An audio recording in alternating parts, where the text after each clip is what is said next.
Halo guys, Assalamualaikum warahmatullahi wabarakatuh.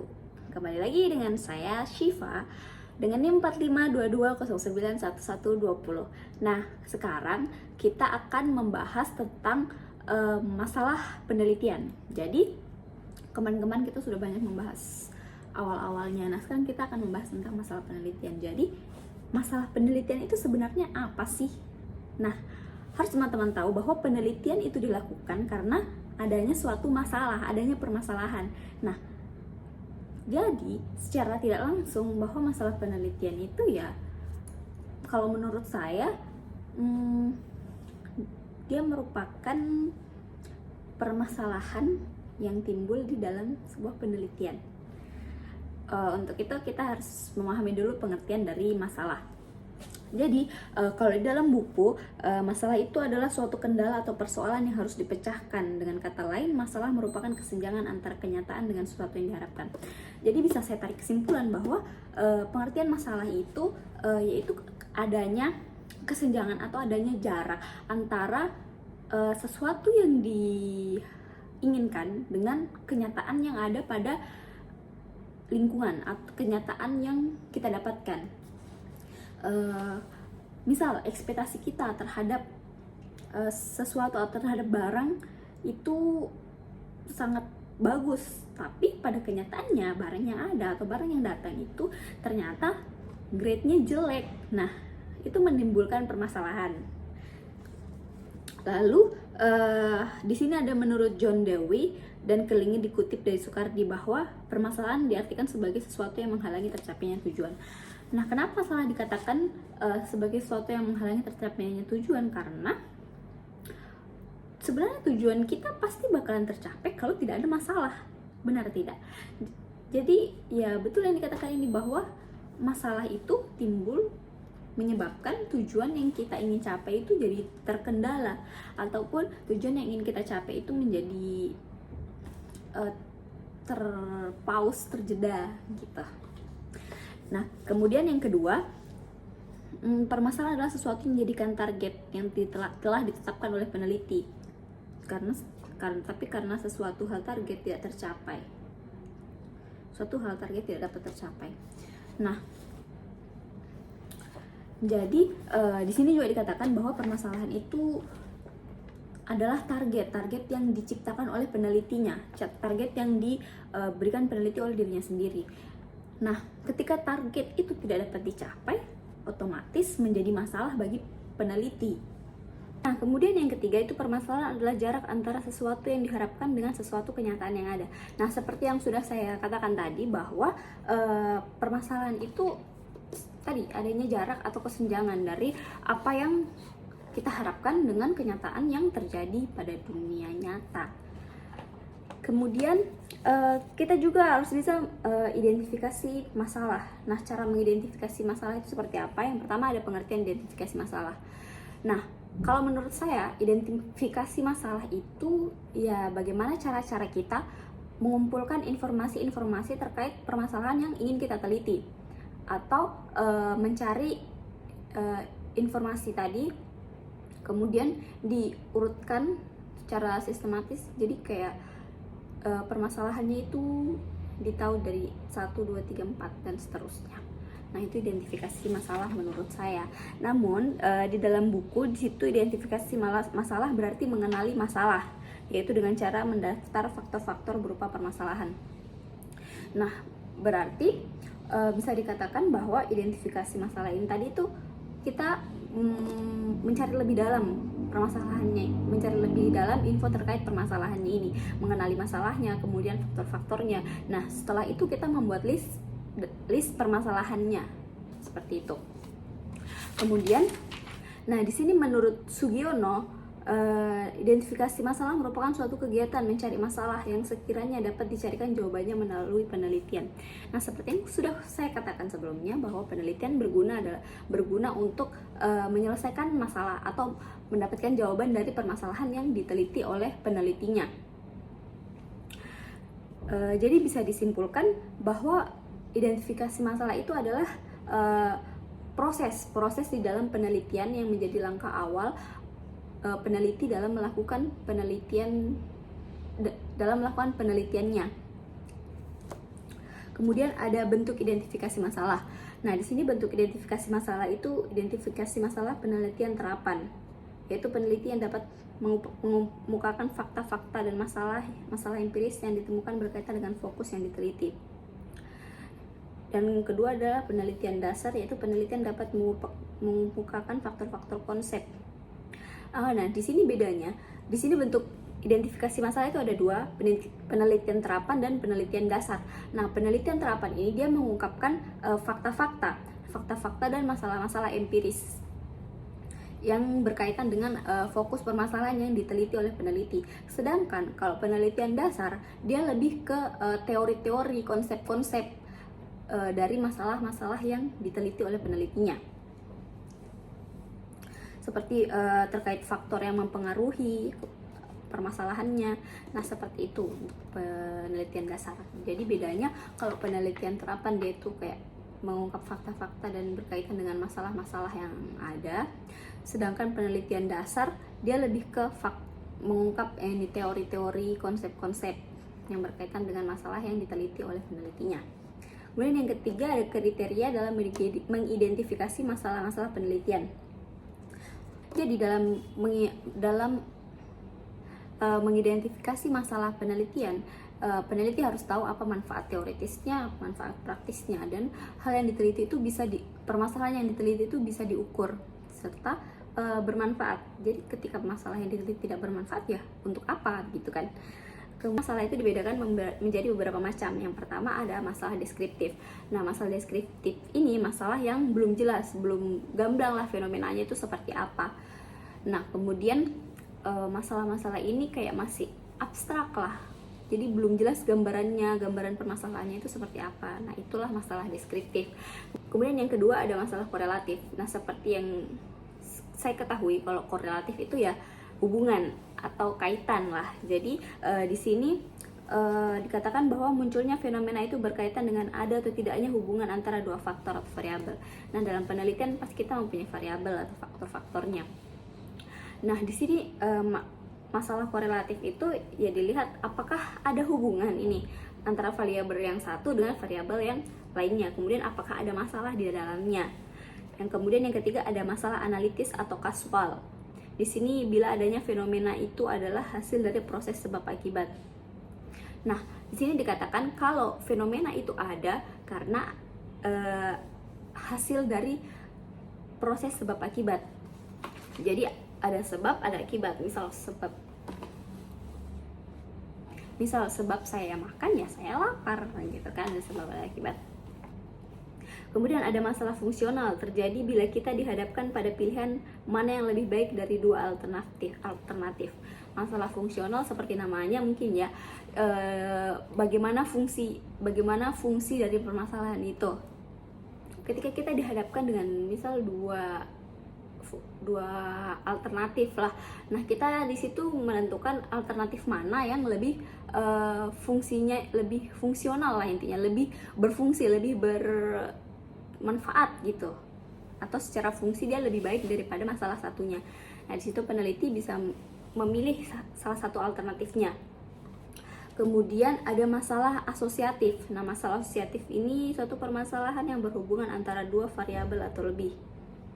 Nah, di sini permasalahan itu muncul karena adanya hubungan antara dua variabel atau lebih. Nah, dalam penelitian kan biasa kita menggunakan dua variabel atau misal bisa 3 variabel. Nah, di situ di masalah asosiatif itu dilihat apakah misalnya kita pakai 3 variabel, apakah di ketiga variabel itu terdapat permasalahan. Nah, itu yang dikatakan dengan masalah asosiatif. Nah, kemudian dikatakan bahwa permasalahan penelitian yang baik itu ada beberapa ciri-cirinya. Yang pertama, sesuai dengan bidang yang peneliti kuasai. Nah, kemudian kedua, sesuai sama minatnya peneliti. Jangan kita meneliti sesuatu yang tidak sesuai dengan minatnya kita, karena pasti kita akan mengalami kesulitan. Kemudian kita juga bisa jadi malas-malasan. Terus yang ketiga, harus mempunyai manfaat yang luas, kebermanfaatannya luas. Jadi kita harus memikirkan kalau kita meneliti suatu permasalahan ini, apakah hasilnya nanti akan bermanfaat bagi orang banyak. Jangan kita meneliti sesuatu yang tidak ada manfaatnya, karena untuk apa kita meneliti sesuatu yang tidak bermanfaat gitu kan. Karena tujuan kita meneliti ya untuk menemukan jawaban, kemudian untuk mendapatkan ilmu pengetahuan yang baru. Kemudian yang keempat ada sumber memperoleh masalah. Yang pertama itu ada dari bacaan. Nah, biasa kita membaca artikel-artikel, jurnal, buku, ataupun koran dan lain sebagainya. Nah, dari situ biasa kita mendapatkan insight atau mendapatkan ide atas permasalahan, atau kita menemukan kayak, oh ini sebenarnya jadi masalah, ini sebenarnya bisa dijadikan nih masalah dalam penelitian kayak gitu kan. Jadi bacaan-bacaan itu sangat penting dalam memperoleh permasalahan dalam penelitian. Kemudian yang kedua ada pertemuan ilmiah. Nah, biasa diadakan kayak diskusi, tanya jawab dan lain sebagainya. Nah, biasa dalam diskusi itu pasti kayak ada perbedaan pendapat ataupun perbedaan pandangan. Nah, itu kan bisa dijadikan sebuah permasalahan ataupun dijadikan sebuah penelitian, permasalahan dalam penelitian. Nah, kemudian yang ketiga ada pernyataan pemegang otoritas atau kekuasaan. Nah, biasa orang-orang yang berkuasa ini kan kayak bukan berkuasa, lebih ke kayak memiliki wewenang lah. Biasa mereka berbicara di depan umum. Nah, biasa dari hasil bicaranya ini kita bisa mendapatkan kayak permasalahan. Jadi kayak, oh ini tadi misal bupati tadi bicara ini. Nah, itu bisa dijadikan masalah gitu. Selain itu ada lagi kemudian observasi atau pengamatan. Nah, ini pasti sudah sering kita dengar observasi dan lain-lain. Nah, salah satu memperoleh permasalahan penelitian itu ya dengan melakukan observasi. Misal kita di sekitar kita melihat hal-hal ataupun kejadian-kejadian, fenomena.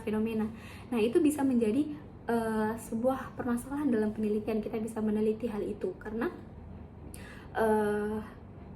kayak hasil observasi atau hasil pengamatan kita di lingkungan kita itu kan banyak ya, misal ada yang tidak sesuai. Nah, itu bisa dijadikan permasalahan dalam penelitian. Kemudian ada wawancara dan angket. Nah, kita juga bisa melakukan wawancara kepada orang-orang atau melakukan penyebaran angket. Nah, di sini dikatakan bahwa wawancara kepada masyarakat mengenai sesuatu kondisi aktual di lapangan. Jadi kita bisa melakukan wawancara misal ke masyarakat. Nah, kita ingin tahu nih kondisi di masyarakatnya ini seperti apa begitu kan. Nah, akhirnya karena adanya jawaban-jawaban dari masyarakatnya ini, kita bisa tahu bahwa oh ini loh masalah yang ada di masyarakat ini. Nah, ini bisa diteliti loh gitu. Ataupun melalui penyebaran angket, misal kayak disebar angketnya di suatu masyarakat. Nah, di situ kan nanti kayak misal masyarakat ini sedang mengalami apa atau kondisi di masyarakat ini seperti apa. Nah, hal-hal itulah nantinya bisa ditarik kesimpulan menjadikan suatu permasalahan. Kemudian ada pengalaman pribadi. Nah, ini pasti sangat banyak orang alami. Nah, kemudian juga orang-orang banyak mengambil permasalahan penelitian itu biasa melalui pengalaman pribadinya, karena ini sangat sangat dekat dengan kita dan sangat kita ketahui lah. Dan kita mungkin juga biasa bertanya-tanya atau penasaran, masalah pribadiku ini bagaimana sih jawabannya, atau kayak apakah yang lain merasakan yang sama dengan yang saya rasakan. Nah, itu bisa melakukan penelitian tuh. Jadi karena adanya masalah pribadi, kemudian pengalaman-pengalaman kita, itu bisa dijadikan suatu permasalahan. Kemudian ada rasa ingin tahu. Nah, ini tadi termasuk di pengalaman pribadi tadi. Misal kita memiliki rasa ingin tahu yang tinggi tuh. Misal bukan dari pengalaman pribadi, tapi kita cuma mau tahu saja. Jadi kita penasaran sebenarnya ini kalau permasalahan ini apa sih jawabannya gitu. Akhirnya melakukan penelitian untuk mencari jawaban dari rasa ingin tahu kita tersebut. Dan jawaban dari rasa ingin tahu kita juga biasa menjawab loh pertanyaan-pertanyaan dari orang lain. Kemudian ada pembatasan masalah. Di sini ada pengertian batasan masalah, seperti namanya ya, batasan masalah. Artinya bagaimana masalah itu dibatasi atau lingkup permasalahan itu dibatasi gitu kan. Kalau di buku di sini batasan masalah ada ruang lingkup masalah atau membatasi ruang lingkup masalah yang terlalu luas lebar sehingga penelitian lebih fokus untuk dilakukan. Nah, seperti yang sudah saya katakan sebelumnya, berarti ya batasan masalah itu peneliti harus memiliki ruang lingkup atau fokus ke dalam satu hal yang menjadi inti permasalahannya. Jangan meluas atau melebar inti permasalahannya sehingga masalah yang diteliti itu tidak memiliki batasan dan cakupannya luas, dan nanti jadinya tidak jelas atau tidak baik lah jawaban yang didapatkan gitu. Nah, kemudian yang kedua ada pemilihan pembatasan masalah. Jadi bagaimana kita memilih dari misal banyaknya permasalahan-permasalahan yang fokus permasalahan yang ingin kita teliti, kita bisa memilih satu atau dua batasan permasalahannya. Nah, gunanya untuk apa? Ya tadi, agar penelitian kita tidak meluas.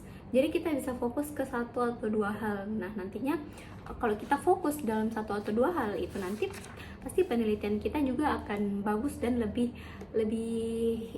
mudah dipahami oleh pembacanya.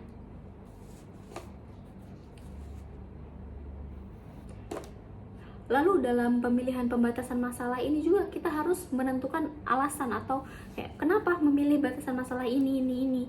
Alasannya apa? Alasannya itu harus masuk akal tentunya, dan kemudian harus tepat.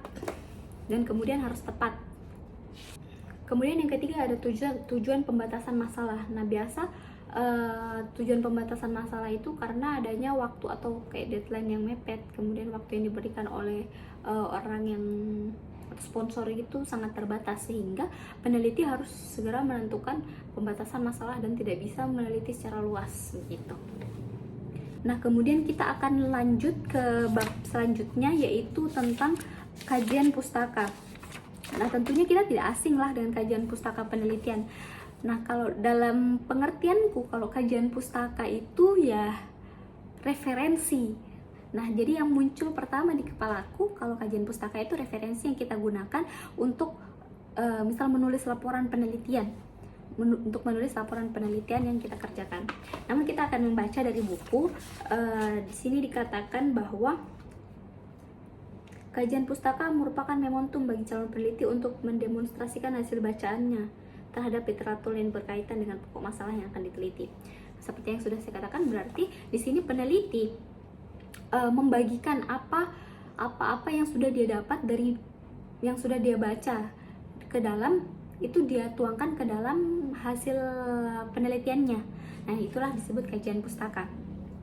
Nah, di sini juga dikatakan bahwa kajian pustaka itu urutan yang sistematis tentang hasil-hasil penelitian terdahulu. Nah, misal kita mendapat penelitian sebelumnya itu dari jurnal-jurnal kan. Nah, di situ kita mengurutkan secara sistematis, misal pengertian ini, kemudian pengertian ini. Pokoknya banyak pengertian, dan selanjutnya pengertian-pengertian itu diurutkan dan diharapkan pengertian ini berhubungan atau hasil bacaan peneliti ini berhubungan dengan masalah yang akan diteliti oleh peneliti saat ini, begitu.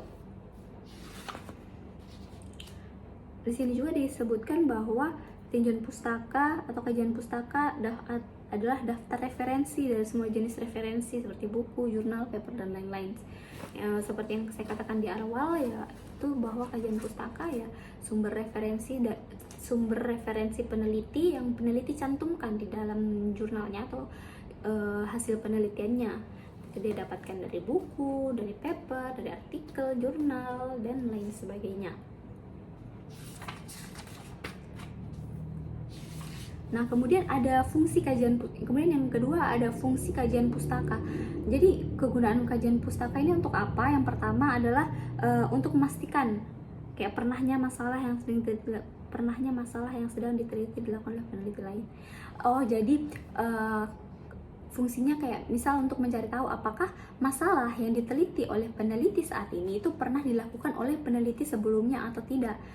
Jadi kita mencari sumber-sumber, mencari informasi-informasi melalui jurnal dan lain sebagainya untuk mengetahui bahwa apakah masalah yang saya teliti ini sebelumnya sudah diteliti oleh peneliti lain atau belum gitu.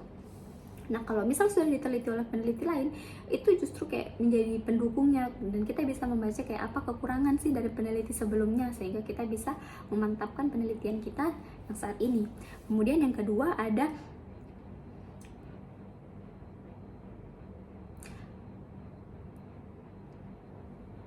Kemudian yang kedua ada untuk mengetahui atau mengkaji apakah masalah yang kita teliti ini sudah lengkap, kemudian komprehensif dan hasilnya memuaskan atau tidak.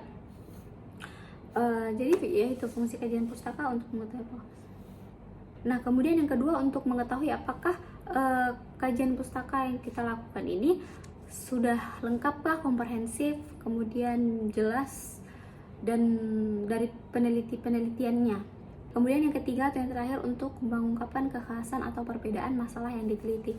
Jadi kan kita tidak bisa meneliti masalah kayak masalah yang sama ataupun masalah yang plek ketiplek sama begitu kan. Kita pasti mengembangkan permasalahan, misal penelitian A. Misal ada penelitian A. Nah, penelitian kita juga mirip lah sama penelitian A, tapi tentu ada sedikit perbedaan lah. Nah, disitulah kajian pustaka ini gunanya untuk mengetahui kayak perbedaan dari penelitian kita dengan penelitian yang sebelumnya. Kemudian yang keempat ada kriteria pemilihan sumber pustaka. Kemudian yang ketiga ada kriteria pemilihan sumber pustaka. Nah, dalam memilih sumber pustaka kita tidak bisa sembarangan, oh saya pilih ini loh untuk penelitianku. Nah, tidak bisa seperti itu teman-teman. Nah, jadi yang pertama ada ketetapan adekuensi. Di sini isi dari sumber pustaka sesuai dengan penelitian yang dilaksanakan. Jadi kita mengambil sumber atau kajian pustaka itu ya harus sesuai sama penelitian yang kita lakukan. Misal kita meneliti tentang fatherless atau kehilangan peran seorang ayah, ya kita harus mengambil kajian pustaka tentang jurnal-jurnalnya tentang orang-orang yang kehilangan peran ayah. Tidak bisa kita mengambil jurnal tentang orang yang kehilangan peran ibu gitu kan. Kemudian yang kedua ada kejelasan. Di sini sumber pustaka harus mudah dipahami atau dimengerti oleh peneliti. Nah, kemudian yang kedua ada kejelasan. Di sini peneliti harus memahami kajian atau sumber pustaka yang dia ambil.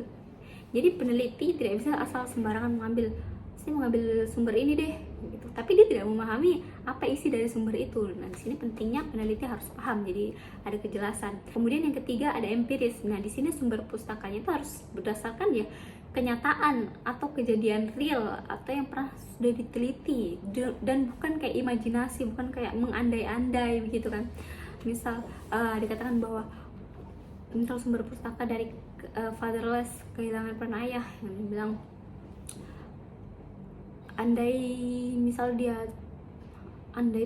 tidak punya ayah, dia mungkin merasa sedih. Nah, itu tidak bisa kita mengandai-andai atau berimajinasi sesuai kesukaan kita. Kita harus mengambil sumber penelitian yang terpercaya dan empiris, artinya sumbernya itu nyata gitu.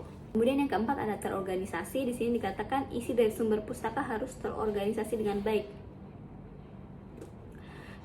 Nah, kita dalam memilih sumber pustaka, kita juga harus melihat apakah sumber yang kita ambil ini tidak berantakan, tidak rancu. Jadi kita harus memilih sumber yang terorganisasi, kayak misal jelas A, B, C gitu kan. Nanti kita memilih sumber yang tidak jelas ya kita juga akan bingung ke depannya. Kemudian yang kelima ada kemuktahiran. Sumber pustaka harus berdasarkan perkembangan terbaru dalam bidangnya. Nah, kita jangan mengambil referensi atau sumber referensi itu yang kayak misal sekarang 2024. Nah, kita mengambil referensi yang 1940. Nah, itu kan kayak lama banget gitu kan.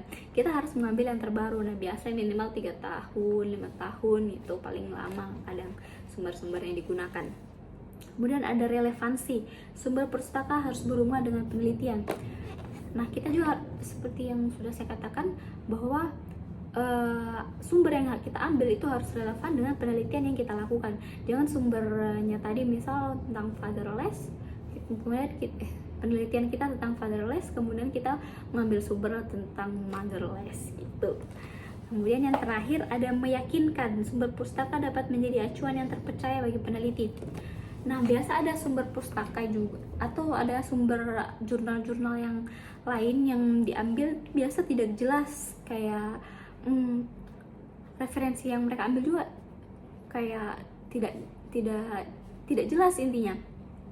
Nah, kita harus bisa menentukan apakah referensi ini cocok kita masukkan di penelitian kita, kemudian apa referensi ini jelas, apakah referensi ini sesuai dan bagus. Nah, seperti itu, dan meyakinkan, intinya meyakinkan. Jadi kita harus bisa mengetahui apakah sumber yang kita ambil ini meyakinkan dan terpercaya gitu.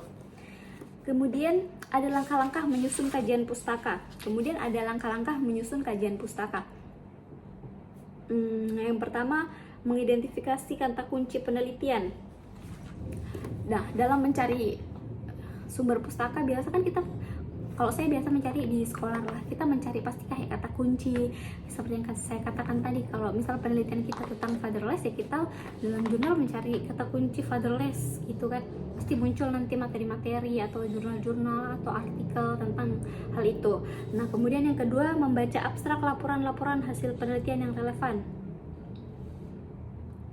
Nah, di sini yang sering peneliti lakukan itu sebelum mengambil sumber pasti kita membaca abstraknya dulu, karena di dalam abstrak itu kita memiliki gambaran besar atau garis besar permasalahan atau penelitian yang dilakukan peneliti ini apa sebenarnya gitu kan. Nah, dari membaca abstrak itu kita akhirnya tahu dan kemudian bisa memutuskan apakah jurnal ini akan kita ambil atau tidak. Kemudian yang ketiga, membuat catatan hasil bacaan dengan cara membuat peta literatur.